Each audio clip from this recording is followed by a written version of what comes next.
Jagaban, we're going live for the new year here at Yoga by the Sea. It is the New Year Satsang. So we will have a Satsang tonight and then we'll be back in March. So I hope you can hear me. If you can hear okay, please just a thumbs up. That'll help me to know if the volume is accurate. And we do have a few yoginis and yogis here tonight, so we'll just start in a few minutes. So while you're patiently waiting, just close your eyes and relax.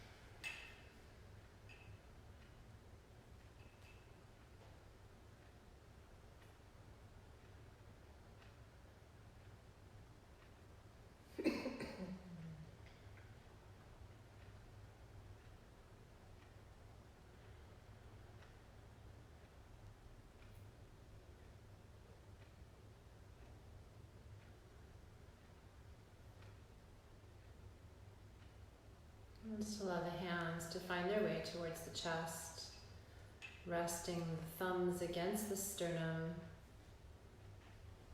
the palms touching, prayer position, centering at the heart.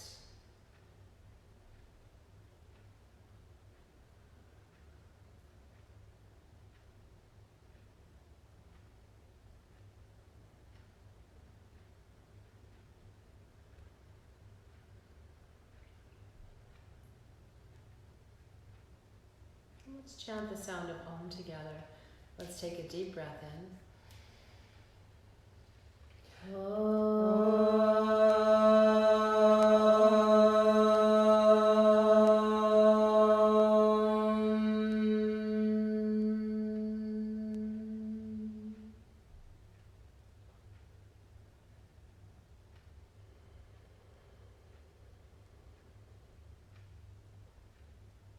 Slowly allow the hands to float down into the lap. And just begin to bring your attention to the breath and feel the rise and the fall of your breath.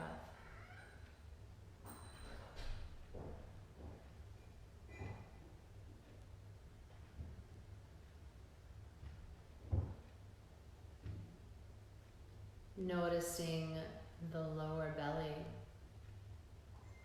as you breathe in and breathe out.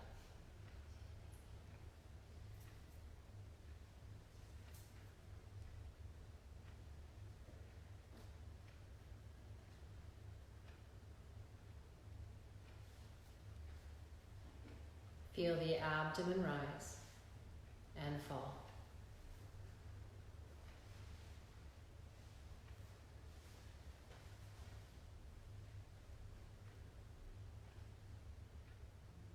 And we'll continue with this relaxation breath. So as if you're filling a water bottle from the bottom to the top, allow the belly to rise, and then the lower lungs, and then the upper lungs, as if you're filling a water bottle from the bottom to the top. And then as you exhale, it's like you're pouring water from the top, the upper lungs, to the lower lungs, to the belly, and feel the belly collapse.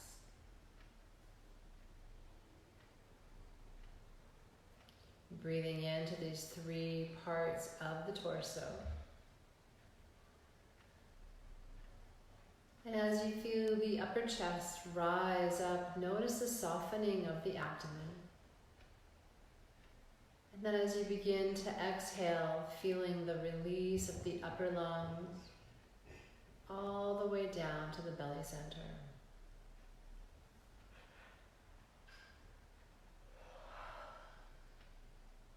All of your attention on the ebb and the flow of your breath.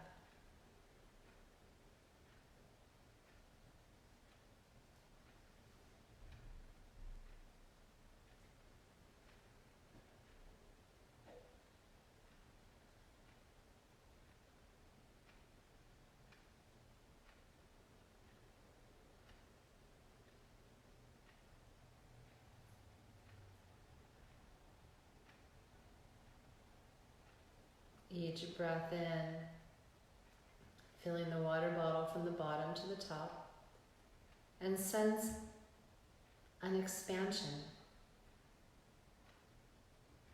Each breath out, an emptying, a letting go, releasing all tension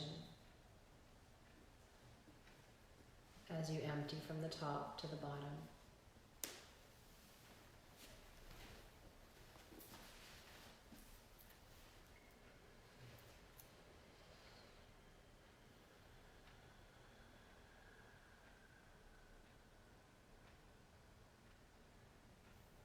Now, for those of you that are familiar with the Ujjayi breath, you can bring this pranayama into the complete yogic breath as well.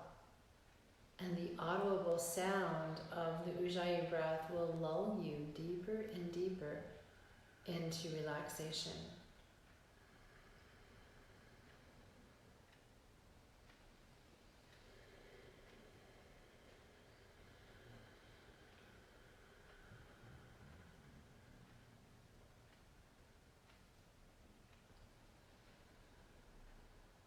Filling and emptying.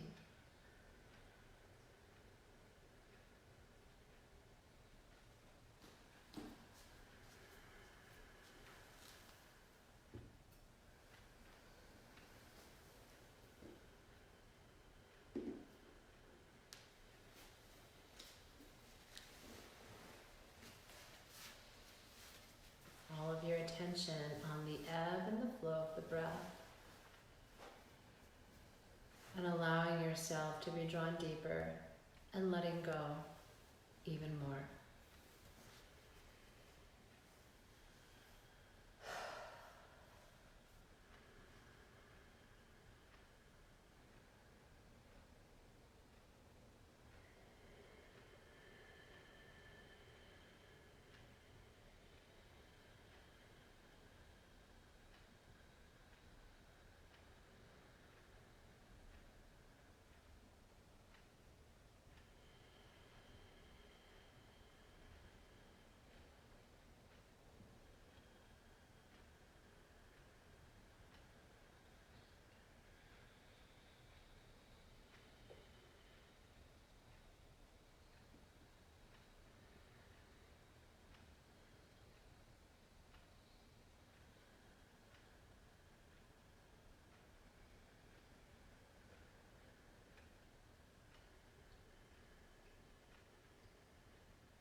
Until you feel yourself letting go so profoundly that the breath almost disappears.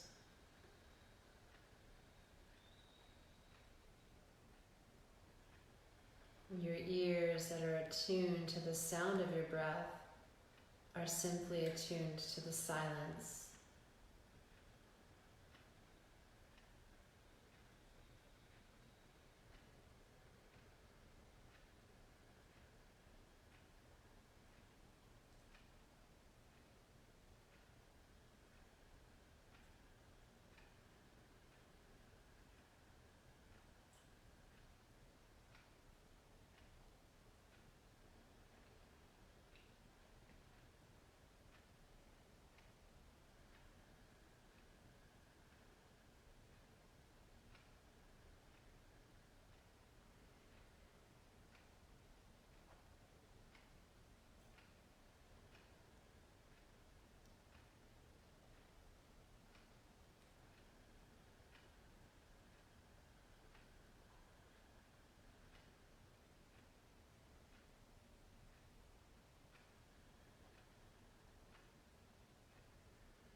And slowly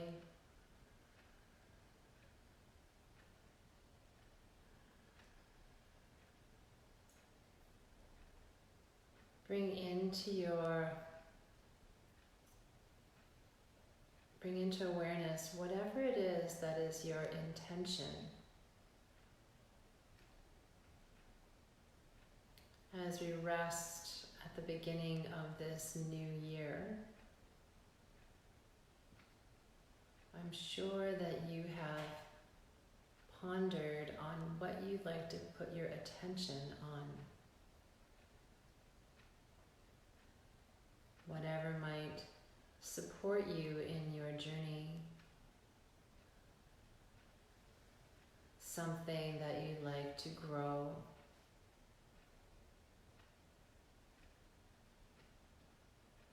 And so just bringing your attention to that intention.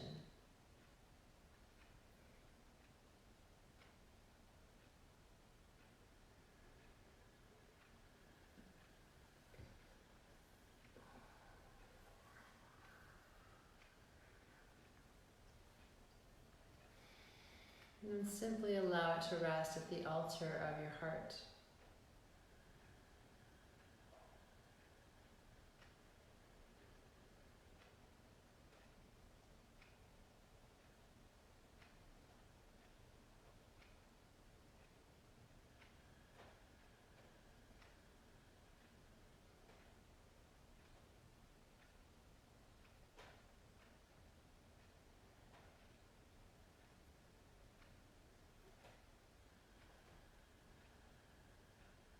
And then just allow the hands to come towards the center of the chest, this time palm over palm.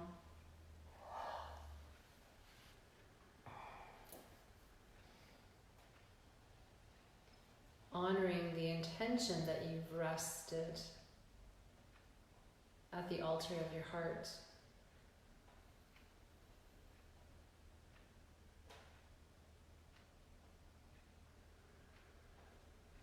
And see if there is one word that you can call on in a moment's notice that will remind you of your intention.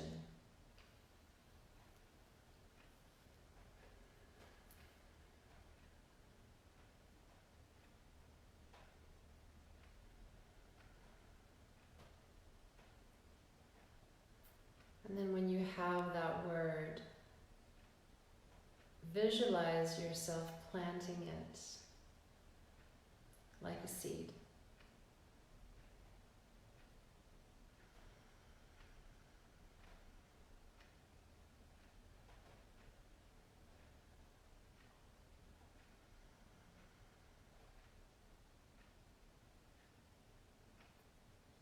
And then as you're ready, you can begin to open your eyes.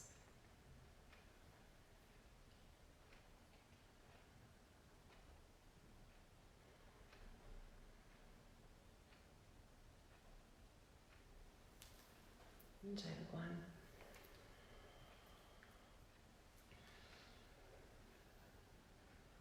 And welcome to everyone. And Happy New Year. So I'm going to ask, would you mind closing the door just so we can kind of gather the heat in this space? As you know, we're in Canada. So it's a little chilly here and a little damp. No snow, but gray clouds, chilly nights. So we're just having some tea. We're going to go and have some tea.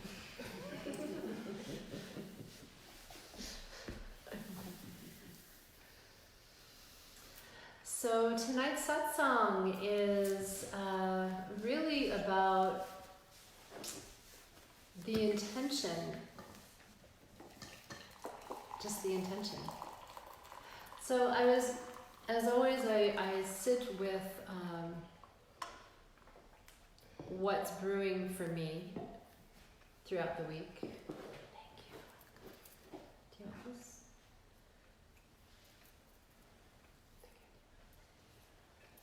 Okay, I'll take the other one. Thank you. We're just sorting out the tea. Okay. We can have a toast in a minute. So I always sit with what's brewing, and so for me, intention is always something that arises in the beginning of the year. And not with the the mindset of I've got a goal and I'm gonna make this happen. More along the lines of like kind of soaking in the shorter days, the longer, darker nights, that desire, kind of that natural innate desire to hibernate and feel like the fertileness of the soil of this particular time of year. And so over the last couple of weeks, since the solstice, and just before the solstice, I've felt this kind of going inward, this deeper inward attention. And I always find myself just kind of putting my hand into the soil and what does it feel like and what's calling right now. And what beautiful, I've had lots of beautiful inspirations, incredible like co-creative ideas that have just kind of flooded in. And I haven't even been able to put them on paper, most of them.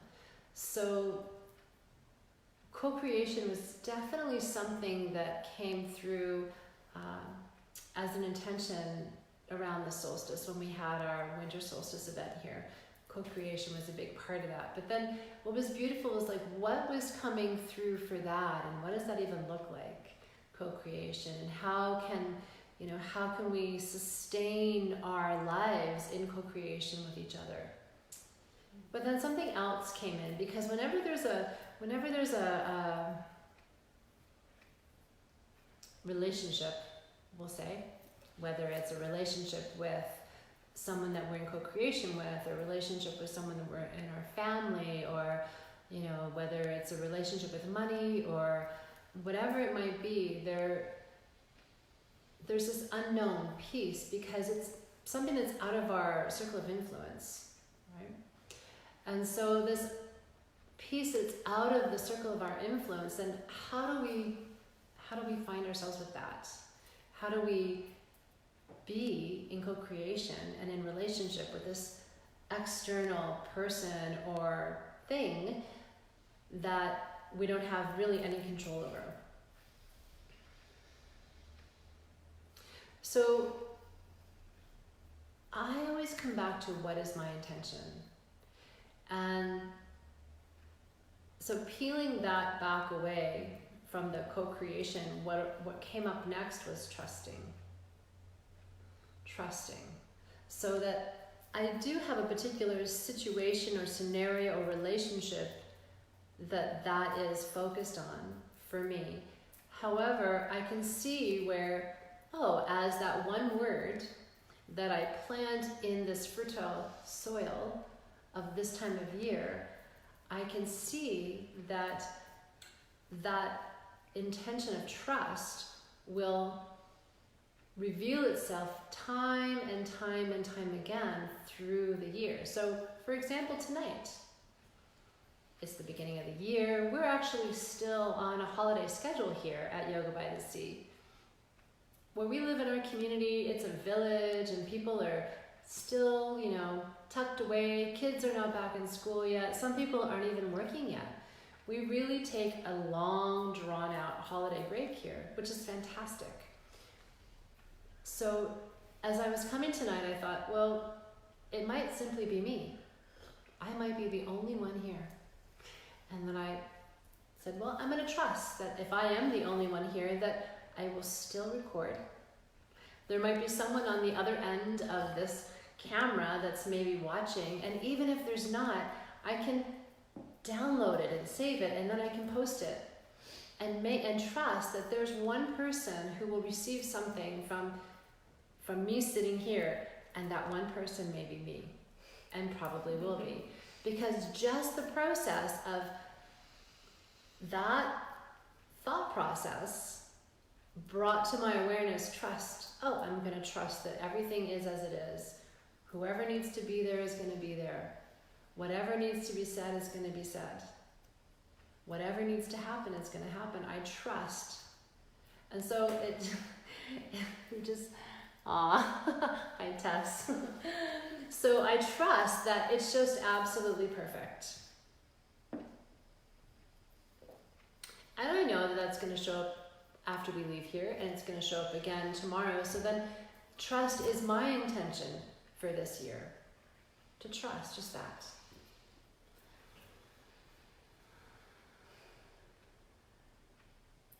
So what you want in the end, if I want to feel trust in a relationship, if I want to feel trust in my life, if I want to feel trust in the business, if I want to feel trust in the world, then I need to have it in the beginning.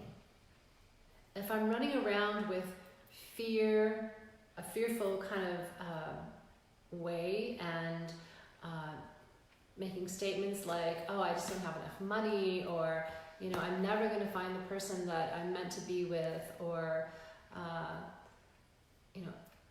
I'm afraid for, this person in my life and what they're going through, then I'm basically putting up lots of blockages around the divinity of life, the perfection of life. So by having that intention, for me it's trust, I'm actually getting out of my own way. Okay? So intentions are powerful because they actually are like it's actually like steering your boat. Okay, so if you are a boat and you set an intention and you say, I want to go this direction, then every time you catch yourself veering off course a little bit, you go, well, it's okay if I go a little bit off course, but I know that I'm heading in that direction. So I might veer off, but I'm going to come back. I might veer off, but I'm going to come back. And I believe last time we were together, we talked about bringing the mind in alignment with where the body is. I'm pretty sure that's what we talked about. It was around being here now. And so what's fascinating about that is that intention is also about being here now.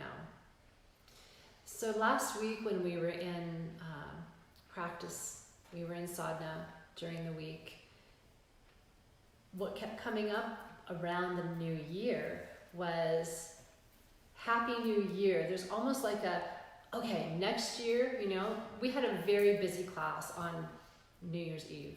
It was packed. There were more people in class on New Year's Eve than I've seen in the studio in months, which told me that we've got a whole bunch of folks who are like, okay, I'm going to get busy, I'm going to get back at it, and this year is my year for strength and fitness and wellness and feeling good about myself and all those things that I didn't obtain this year, but I'm going to start today on December 31st and I'm going to charge into the new year. I could feel that in the class, and it was very exciting, and it was also fascinating because there was this projection into the future. And so instead of going Happy New Year like tomorrow, as it was last week, it was about happy here, new now, instead of tomorrow. So Happy New Year is really happy here, new now. And that goes in line with that intention of, the intention kind of brings us back into that direction. So we can look towards the horizon, but we still have to check in to see where we are right now. So they really go hand in hand.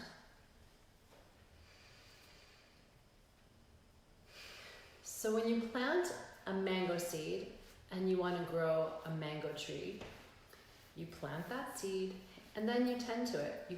You water it, you maybe add some more soil, you maybe build a little protective border around it so it can, grow itself up. Maybe you put some fertilizer in it. All of these things are paying attention to right now because you're checking the soil, what's happening, what do I need to attend to here?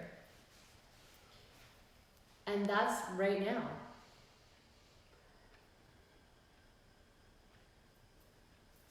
So as this time goes along, we begin to see the fruits of our attention.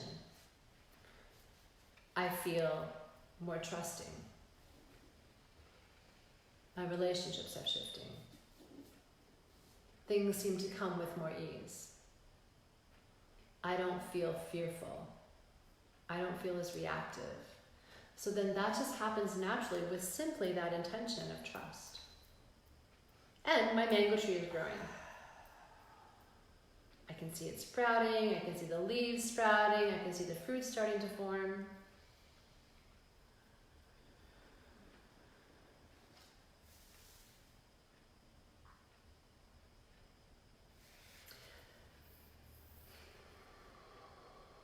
I keep coming back to the intention that I have for trust.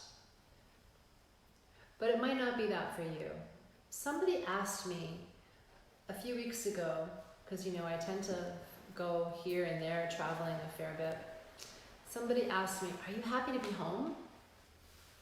And I loved that moment, because when they said that, I felt like, well, my happiness doesn't depend on where I am. My happiness does not depend on where I am.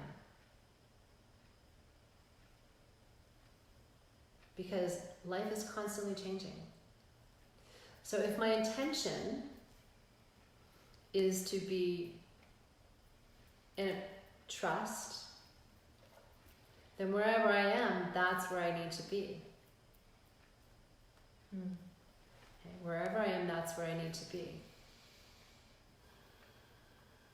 So if I'm in conflict with where I am, let's say I'm frustrated because I'm not quite home yet and it's getting late, right? And then I finally get home and I'm like, oh, I'm so happy to be home. Well, I could have been happy before, but I was choosing not to be happy because I was entangled in something. So I was out of alignment with my intention. And my intention is trust. So if I'm trusting everything's in perfect order, then I can be happy with what is as it is. So you can see how all of these pieces are constantly weaving themselves back and forth.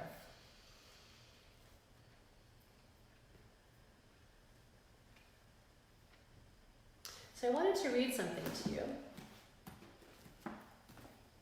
I see that Moksha's watching.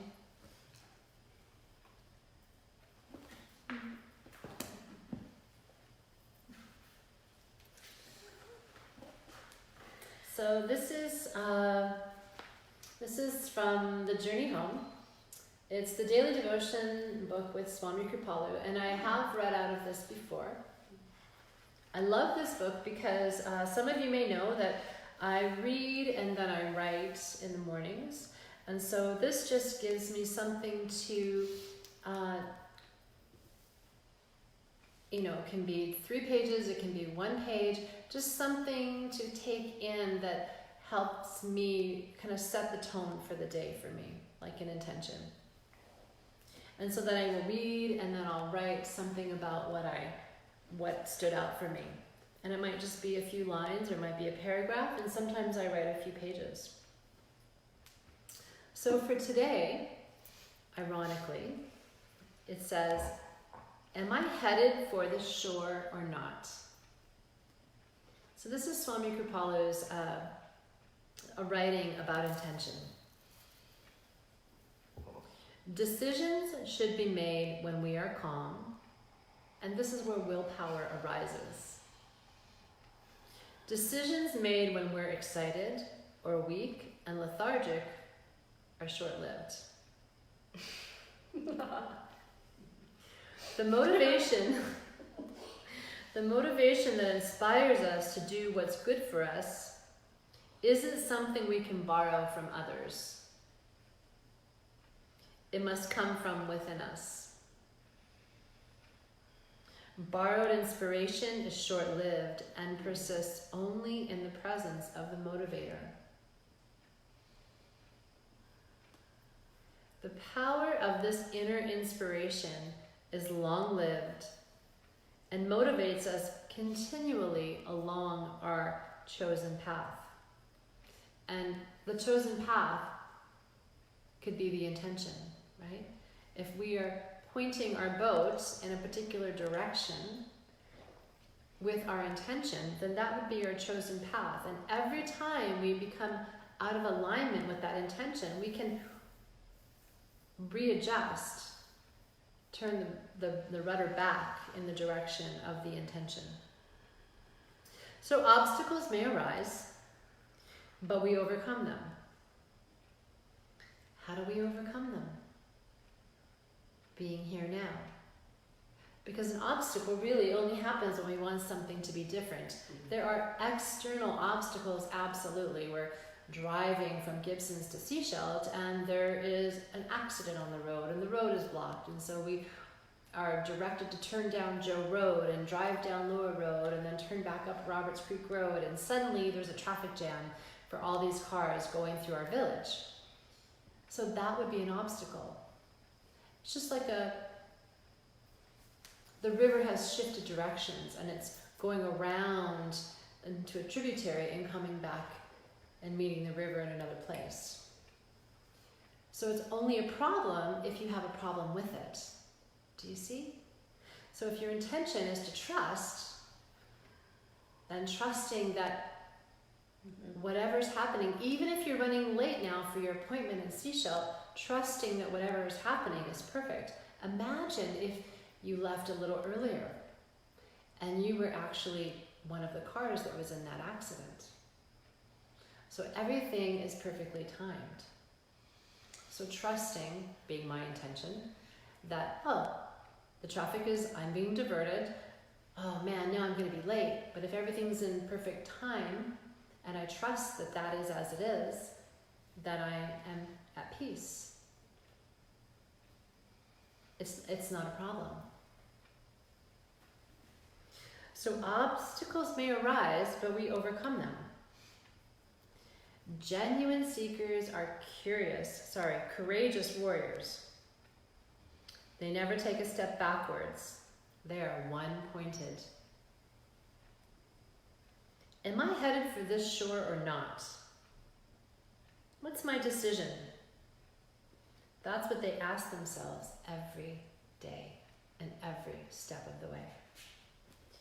So that decision is coming back to intention. Is this aligned with my intention?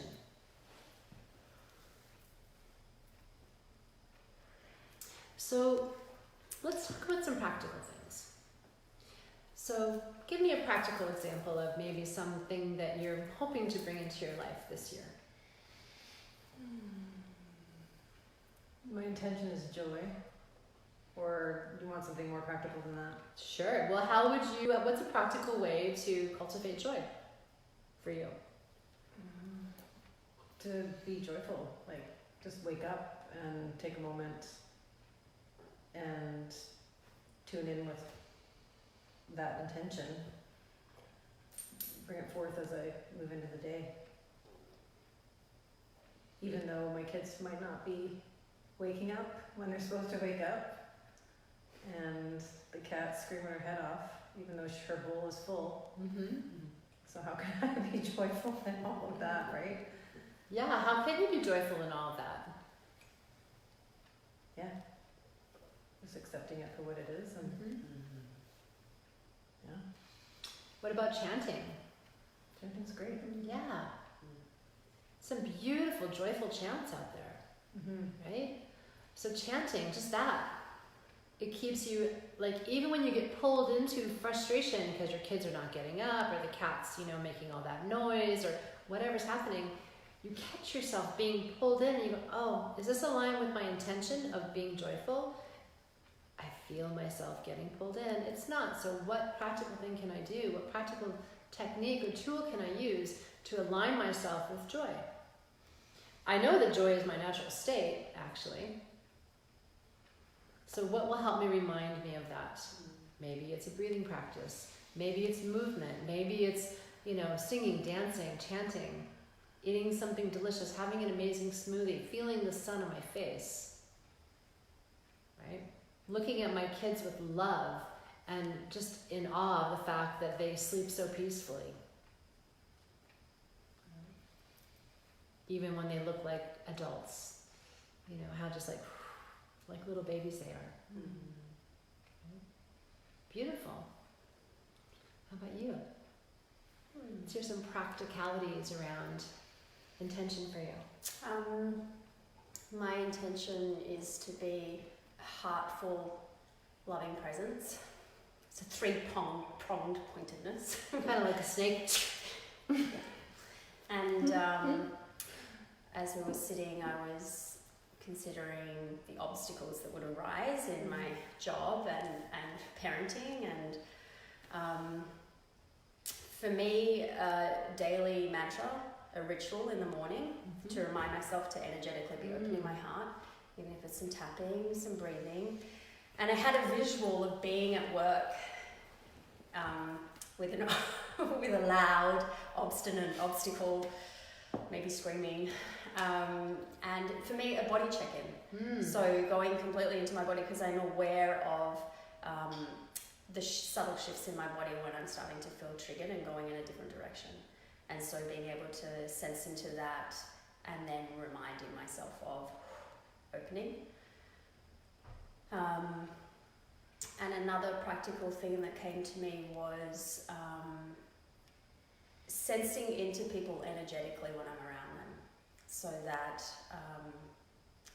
I'm attuned in a different way, and that resonance can grow in vibration as opposed to this mental one. Beautiful. Yeah.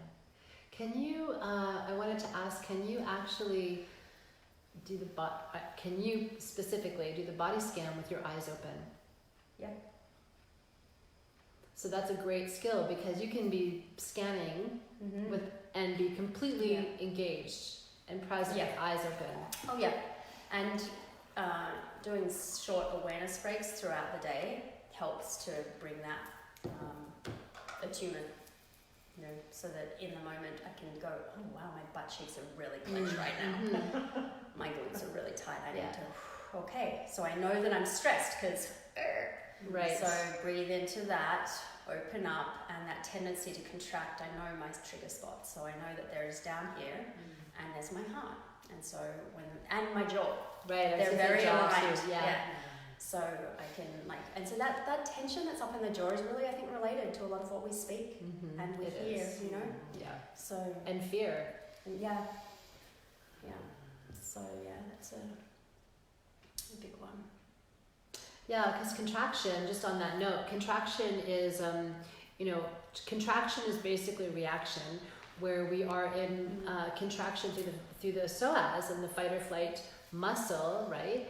And so when we are in that contraction, the SCM, which is the sternocleidomastoid muscle, that is the rope-like muscle that comes from the mastoid here down to the top of the collarbone, it actually also contracts, and that's what contracts the jaw, right? So when you catch yourself, if you're a clencher and you catch yourself clenching your jaw, you know that you're in reaction, obviously. And it could just be a visceral pattern. Leslie Morgan's watching. Japa, what are you doing watching us? I thought you were busy in Powell River. When that fight or flight response comes in and you feel, you might not feel it in your lower body, but you might feel it in your jaw, and that clenching of the jaw or the tension in the neck. Know that is that reactive pattern that's showing up through the fight or flight response. And a good way to actually move it is through moving, right? Because you were talking about, you feel that in your hips for you, but to actually get out and walk, right? To actually walk it out. A couple of minutes at least to walk it out. And that'll start to shift that and bring you back. And then it starts to bring you back too, because it starts to clear everything. It clears the physical body, clears the throat chakra, clears the tension in the jaw, and then starts to clear the head, and then you can come right back to your direction, okay? And in, we call sankalpa the determination of that direction. And Babaji was talking about the decision, right? So they're all aligned with, okay, is this where I want to be? Is this how I want to be in this moment? Yeah. Another point to that one is, because I'm often in a classroom and I can't just lead, right. But doing the progressive muscle relaxation. So if I tighten everything up when I'm sitting in my seat and then pull it open, because I can tighten this without affecting anybody. Right. Or the space, and then release it. So So tightening up. tightening everything And up, then releasing. especially like your whole body holding it for Yeah. 7 seconds and then releasing it. Yeah. So in Yoga Nidra, we call that tension and relaxation, right? So it's the same kind of thing. You can just tighten, although maybe not as obviously, but you can still tighten, hold, let go. Yeah. How about you? Something practical that is aligned with your intention. My intention is ease, and when I say that, it's like, well, that's not. But what I want to feel is being able to recognize when I move beyond my edge and to back up and to allow the ease of the conversation or whatever situation to unfold. It's almost like a surrendering and ease, and I haven't quite, because I just an hour ago kind of messed that up. The good news is you'll be able to return there again and again and again. But it brought me here, so I need to surrender to the fact that it was, anyhow, it needed to happen, maybe. But recognizing kind of that contraction, and I notice the more I move and open, like with my practice and opening my hips, I find there's a flow and a more awareness happening in my body. So that's I've found that space to be really interesting. Just recognizing that there just seems to be a more space to allow that awareness to be and more of a flow. So so the idea. So breath would be great, and then when I'm feeling those contractions, that anger, rather than sitting and going in, moving was helpful, even though it was kind of like a pacing. Yeah, But it did feel like there was energy that needed to move. Yeah. I needed to physically move, and I think so. I'm hoping to recognize that, maybe move before I speak, or some recognition before something comes out of my mouth that's not really with that. Am I going with the flow of life? Is this with ease? Is this because the frustration is often wanting to make something different, right? To change it. Yes. And so wanting to recognize that before I go in there. Right. Yeah. Beautiful. And I love that you pointed to right away, you said, ease is my intention. And then you said, and I was just moments ago involved in something that was not easy and felt like an obstacle. And it actually, that kind of got you to come here. So you actually realigned yourself. You were, drifting over to that pattern that you know and that you've been working with, and beautiful. We all have that pattern. I mean, I got to experience a big one myself this week. This kind of fiery, pattern I have. And so I felt, so as you were talking about, you drifted off to that, but then you got yourself here. And that's the thing, the more often you come, the easier it is to stay and the longer you can stay. So that means you become more established in that sense of ease and watching, when it starts to drift. And then you are empowered instead of a victim to come back to your intention, right? To come back to your mango tree, to come back to that sense within you is like, is this in alignment with my intention? Beautiful. Let's see if anyone has anything to say about that. Does anyone have anything to say about their intention? You can type it in and we're watching you.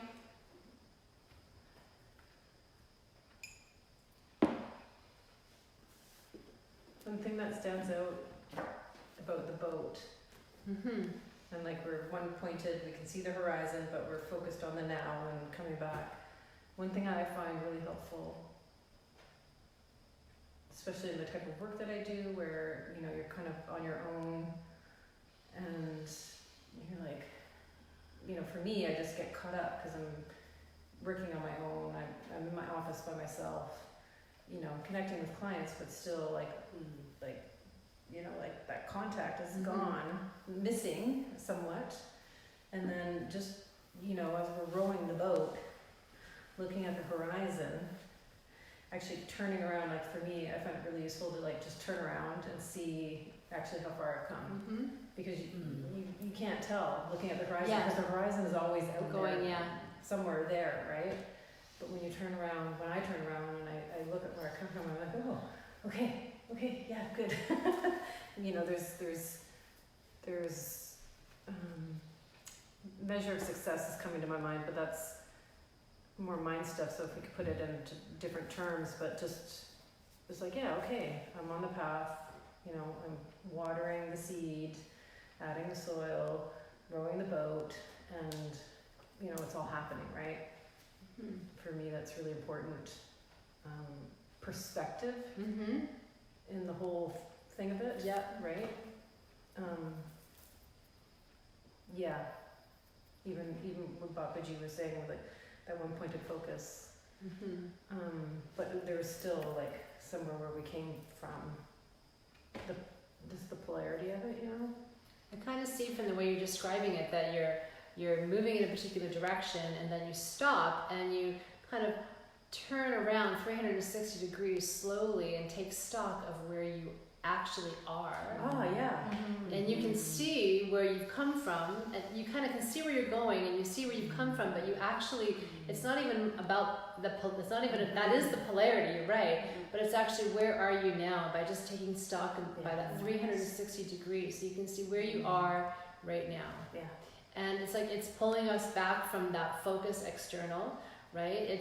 It's bringing us, you know, into the now from the past. Yeah. So that's very powerful. Yeah, And it's affirming. Mm-hmm. That's what it feels like, affirming. Mm-hmm. Yeah. Yeah, I like that 360 view right in the middle of it all, yeah. You see rowing the one boat, doing the one path. We have a couple little comments here. Let's see if we can look at them. All right. Shit. Don't swear. I just spilled water all over the floor, guys. My delicious hot water. Stand by.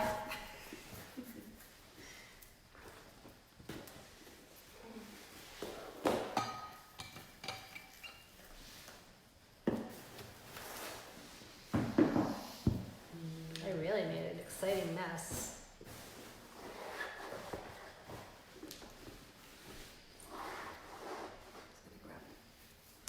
Okay, I think I got it. We'll just leave this in here. Okay, perfect. We'll leave that one there in case I need to look at it later. Okay, that was a break. That was like a commercial break. Okay, let's come back. So what I see here is, for Tash, she says, devotion, it's not a noun, but as a verb, to be devoted to both the love in my heart and also to my soul. Acknowledging its existence as me, the unique energy that has a purpose. That is so beautiful, Tess. I wanted to share with you that I read,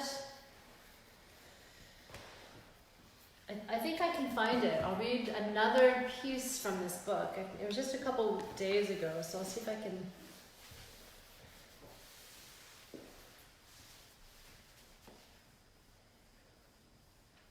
Of course, every time I do that, I can't ever find it. Wait, because it wasn't in that book.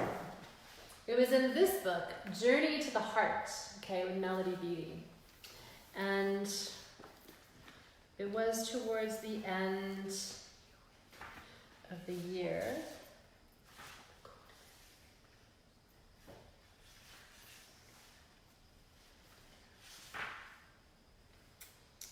And it's called Joy is Your Next Lesson, okay? Learning compassion, understanding love, and experiencing joy. That's our purpose, our reason for being here. That's your true mission on this planet.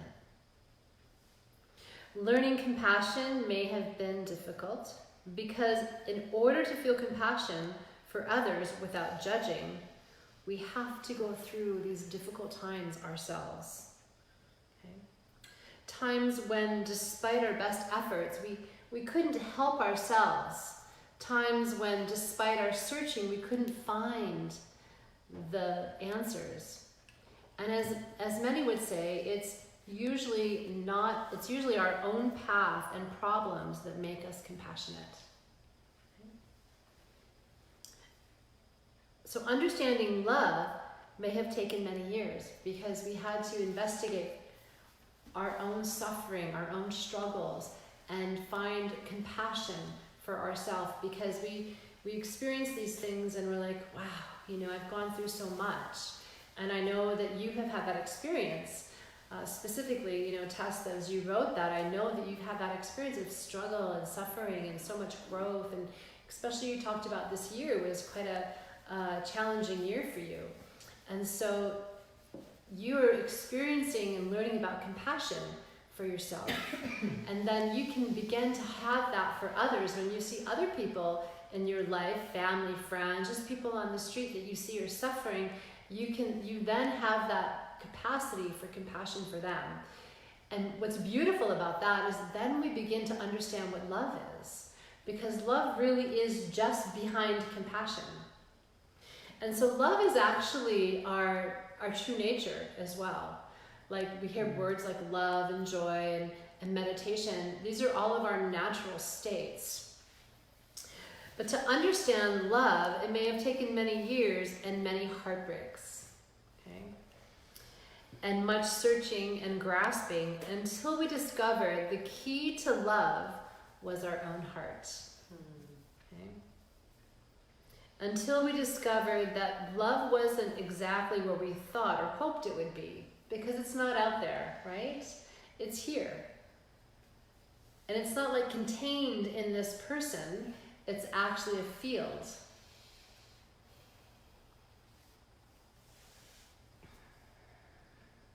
And once we have that sense of love, we recognize that it's different and better than what we thought it was.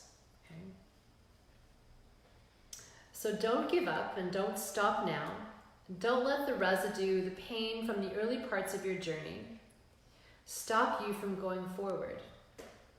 We first had to learn about compassion and then love in order to learn joy. Because as we know, that sense of joy is that unbiding bliss that rests behind love. It's our true nature as well. Sat Chit Anand. That's it. Pure bliss. Truth, consciousness, and bliss. So it's almost like as a human, we're peeling back these layers as we walk through our own suffering and struggle. We have an intention, and that helps to bring us in alignment. And through that process, we have compassion for ourselves when we find ourselves kind of caught and almost feel like we're strangling ourselves, or we've become some person that we haven't spent much time being, from the past. That happens to me. And then through that compassion, we begin to recognize that love.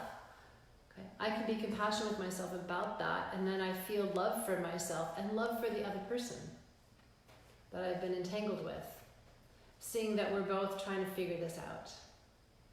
And then once that kind of settles itself down, there's this sense of joy underneath it. It's like, wow, how miraculous is this? That I can actually come back again and again.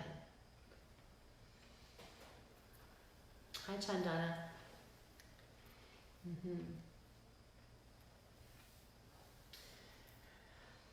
Anything else around intention?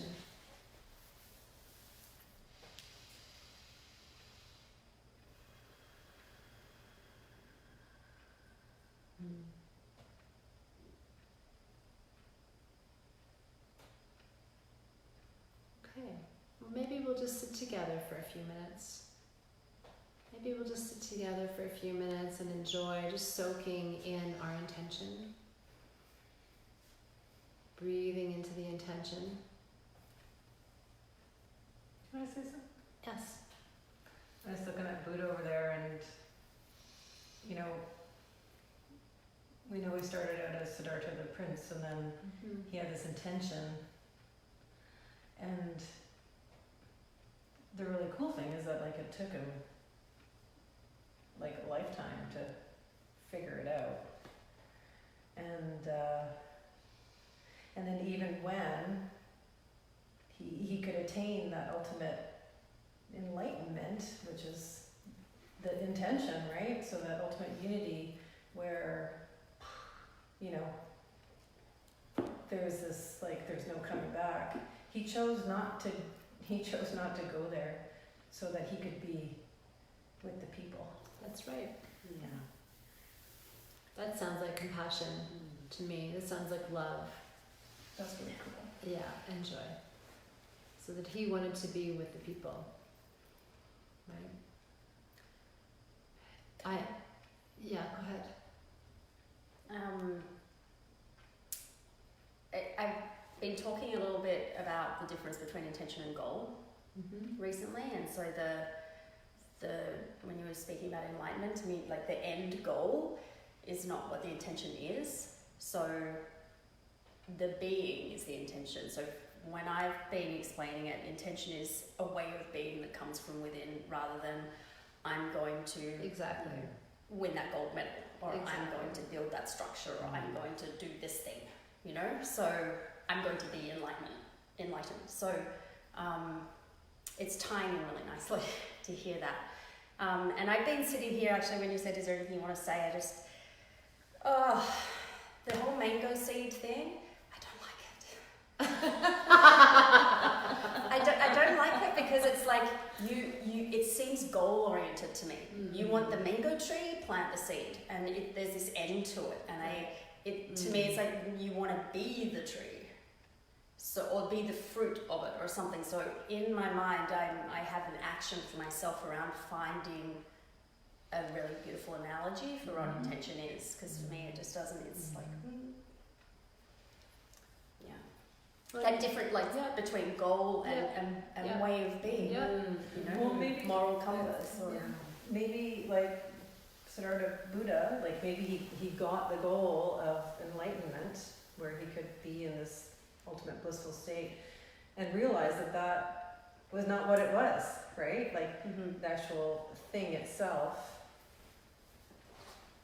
you know. And so he maybe in achieving the goal, or the you know, coming back, recognizing that there was an intention behind that, which is to ease suffering, to, you know, make life a better place for people, ultimately. And so that goal, while attained, didn't, I don't know, I'm just kind of spitballing, right? But like, it, you know, ultimately, like, oh, I'm coming back to my intention, which was, you know, to be enlightened meant, you know, not just be enlightened, but to be that enlightened embodiment, right? That people could connect to, right? That they could. I think that there's a self-realization part in there of somewhere along the way to attaining that state, you recognize that it's all about the present journey and not about getting there. So somewhere along the way, that's discovered already. I think. I'm guessing. I would imagine that's absolutely accurate. That event, you know, like we start out with that sense of, you know, I'm going to become, you know, more peaceful, you know, or I'm going to this or whatever, and then there is a sense of that's a goal, that I'm going to obtain that. But as you say, like that's where we're bringing the attention to intention, because intention is different than a goal. A goal is very like straight. Intention has some spaciousness to it, right? Goal is like, you know, I'm playing soccer and I'm going to kick the ball into the goal. And if I don't get the ball in the goal, then I don't get the goal, basically, right? But if my intention is to play soccer, It doesn't matter if I ever get a goal. Just play soccer. Yes. Yeah. Right? I'm just The playing thing, soccer. I'm yeah. just running around the field and I'm kicking the ball, or I may never get the ball, but at least I'm on the field and, you know, I'm running around and how am I in this moment? You know, am I having a good time? Am I trusting that eventually somebody is gonna, you know, throw the ball, kick the ball to me, and I'm just trusting that I'm having a good time. I'm right where I need to be. Is there a sense of ease? You know, Yeah. am I heartful? Am I joyful? Right? Like in that moment, what's happening right then? And that is actually the intention of intention. So, yeah. What comes to me is the intentions that we've spoken of are all, it's there Yeah. already. They're already there. So it's like almost like an enlightenment's there. Yeah. But it's just recognizing the obstacles Yeah. of like what's in the way of being that, Recognizing that, yeah, Yeah. knowing that. knowing that.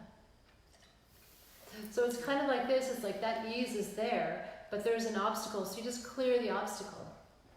You just don't have, you can physically clear the obstacle, or you can physically remove yourself, or you can simply just put your attention on the ease that's constantly present, right?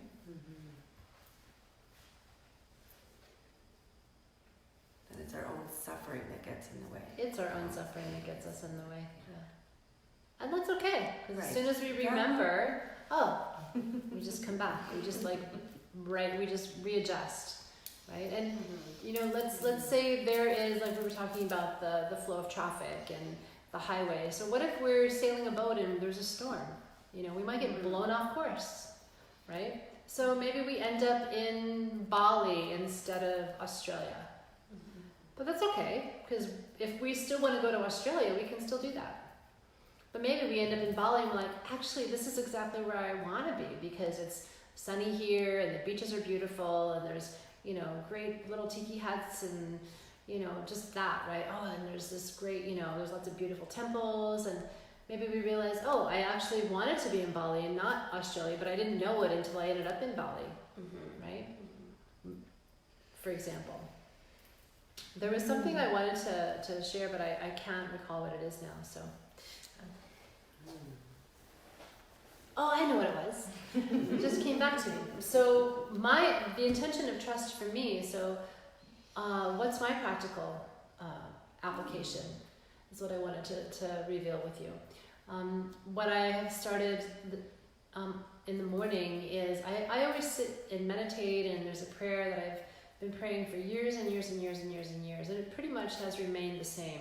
However, I've added into my morning ritual a puja. And it's not a complete puja, it doesn't have all the elements to it. It simply is the offering of incense, so it might be sandalwood or Tibetan incense, and then the candle. And I have, when I came back from Florida, I brought with me a picture of Radha Krishna, and I actually had a picture of Dadaji enlarged, and I put it in a frame. So now I have Dadaji, Radha Krishna, Babaji, Gurudev, Kamini, my beloveds, and then a picture of myself and Gurudev as well. And I also have a picture of Babaji and Gurudev together, which is really quite beautiful. Babaji talking or giving teaching to Gurudev as he's listening.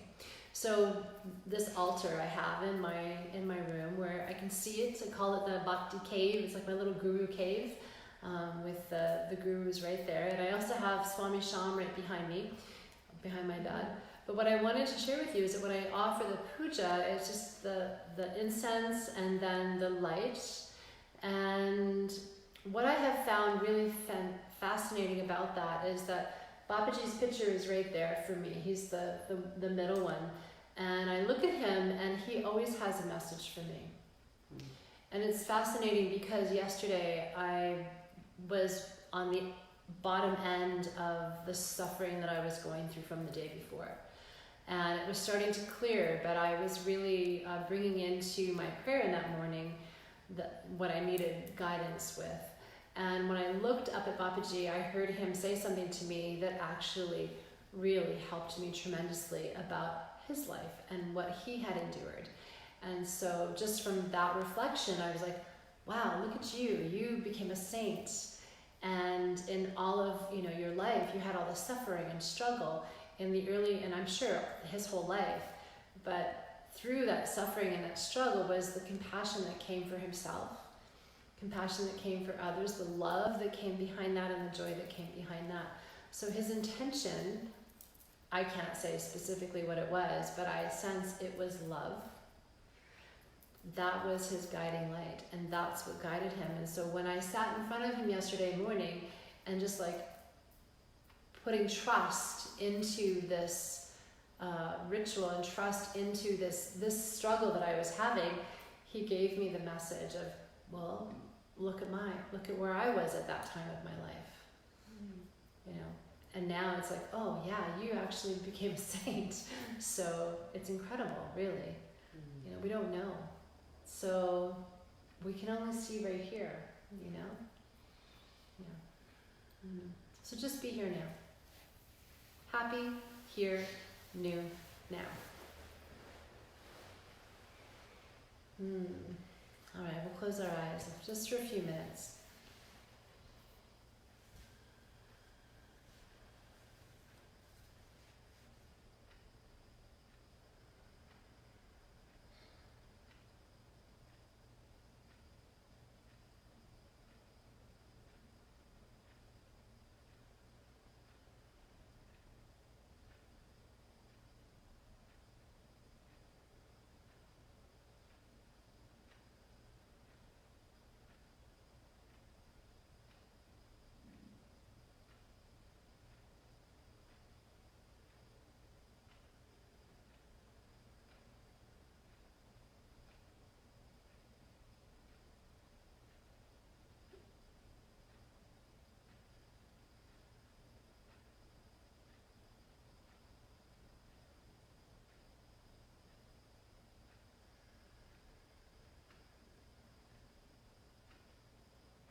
Just allow your hands to come to your heart.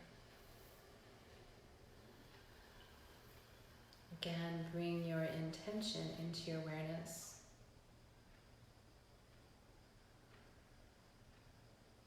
And let it rest at the altar of your heart.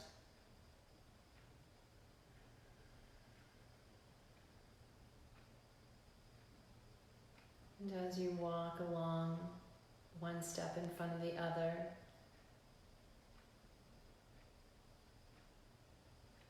one pointed focus on your intention.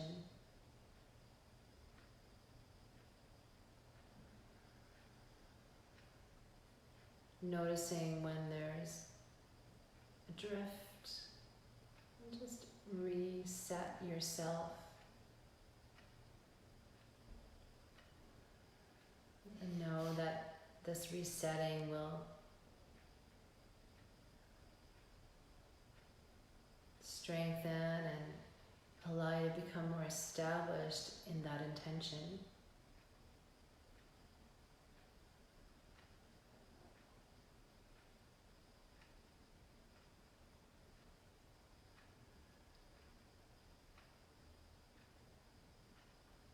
And you can allow this to be a touchstone, moment to moment to moment to moment. Everywhere you go, to everyone you meet.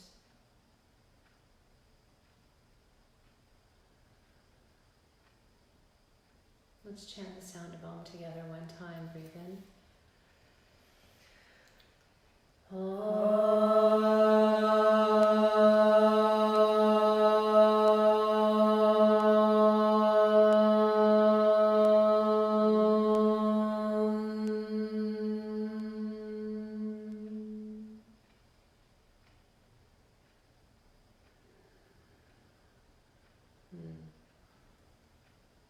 Jai Bhagwan.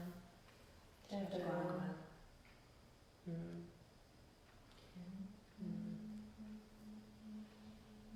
Thank you for joining us tonight. Have a beautiful evening. And we'll see you again in a couple of months. Post Florida, post India. We'll see you in March. Jai Bhagwan. Jai Bhagwan. Everyone.